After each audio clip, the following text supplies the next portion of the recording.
அன்பு குட்டிகளா, இன்னைக்கு நான் உங்களுக்கு ஒரு அழகான கதையை சொல்லப் போறேன். அது ஒரு அழகான குட்டி கிராமம். அந்த கிராமத்தோட நடுவுல பச்சை பசேலுன்னு பெரிய பூமிக்கடியில ஆழமா வேர் ஊன்றி ஆகாயத்தை தொடுற அளவுக்கு ஒரு பெரிய மரம் இருந்தது. அந்த மரத்தோட பேரு சிரிக்கும் மரம்.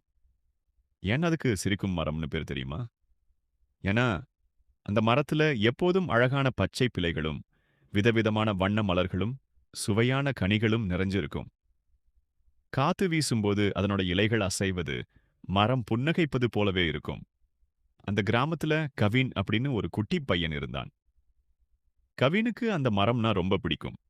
தினமும் பள்ளிக்கு போறதுக்கு முன்னாடியும் திரும்பி வரும்போதும் மரத்துக்கிட்ட வந்து பேசுவான். மரமாண்ணா, இன்னைக்கு எனக்கு பசிக்குது அப்படின்னு கவின் சொன்னா, மரம் தன் கிளைய லேசா ஆட்டி ஒரு இனிப்பான ஆப்பிள் பழத்தை கீழே போடும். அப்பாடா, ரொம்ப வெயிலா இருக்கே அப்படின்னு வழிப்போக்கர்கள் உட்கார்ந்தா தன் பரந்த இலைகளால் குளிர்ந்த நிழலை தரும். குருவிகளுக்கு தங்குறதுக்கு வீடும், தேனீக்களுக்கு தேனும், அணில்களுக்கு விளையாட இடமும் தந்து, யாரையும் வேறுபாடு பார்க்காம எல்லாருக்கும் அன்பை மட்டுமே தந்துகிட்டு இருந்தது அந்த மரம். ஒரு வருஷம் அந்த ஊர்ல கடுமையான கோடைக்காலம் வந்தது. சுட்டெரிக்கும் வெயில். ஏரி, குளங்கள் எல்லாம் வற்றிப் போச்சு. செடி கொடிகள் எல்லாம் வாடத் தொடங்கின. பறவைகளுக்கும் விலங்குகளுக்கும் தாகத்துக்கு தண்ணியே கிடைக்கல. இதை பார்த்த சிரிக்கும் மரம் ரொம்ப வருத்தப்பட்டது. நம்ம நண்பர்களுக்கு நாம ஏதாவது உதவி செய்யணுமே அப்படின்னு யோசிச்சது. மரம் தன் ஆழமான வேர்கள் மூலமா பூமிக்கு அடியில் இருந்த தண்ணீரையும் சத்தையும் இழுத்து தன் இலைகள் வழியாக காற்றில் ஈரப்பதத்தை பரப்பியது. தன் நிழலை இன்னும் பரப்பி பறவைகளுக்கும் விலங்குகளுக்கும் குளுமையான புகலிடத்தை கொடுத்தது. வானத்தில் பறந்து சென்ற மேகங்களை தன் பச்சை இலைகளால் கையசைத்து அழைத்து, எங்கள் ஊருக்கு மழை தாருங்கள் அப்படின்னு அன்போடு கேட்டது. அந்த மரத்துல நிறைய குருவிகள் கூடு கட்டி வாழ்ந்து வந்தது. அணில் குட்டிகள் மரக்கிளையில ஓடி பிடிச்சு விளையாடும். சாயங்காலம் ஆனா பள்ளி முடிஞ்சு வர்ற குழந்தைகள் எல்லாரும் அந்த மரத்தோட நிழல்ல தான் விளையாடுவாங்க. மரத்தோட அன்பை பார்த்த மேகங்கள் மனமிறங்கி அந்த கிராமத்தில் ஜில்லுன்னு குளிர்ந்த மழையை பொழிந்தது. ஊர் மக்கள், குழந்தைகள், பறவைகள் எல்லாரும் ரொம்ப சந்தோஷப்பட்டாங்க. கவின் ஓடி வந்து மரத்தை கட்டி அணைச்சுக்கிட்டான்.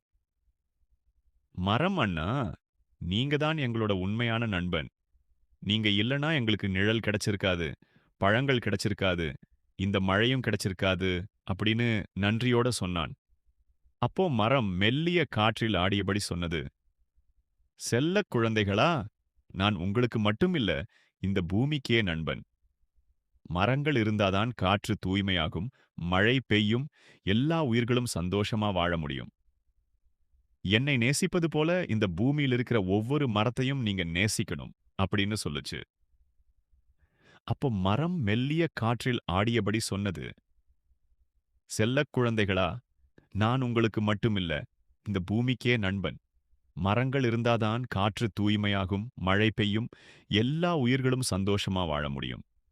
என்னை நேசிப்பது போல இந்த பூமியில இருக்கிற ஒவ்வொரு மரத்தையும் நீங்க நேசிக்கணும் அப்படின்னு சொல்லுச்சு.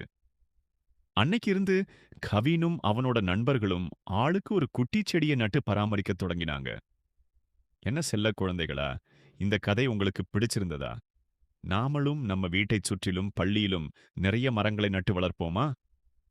மரங்களை காப்போம், இயற்கையோடு சேர்ந்து மகிழ்வோடு வாழ்வோம். நன்றி.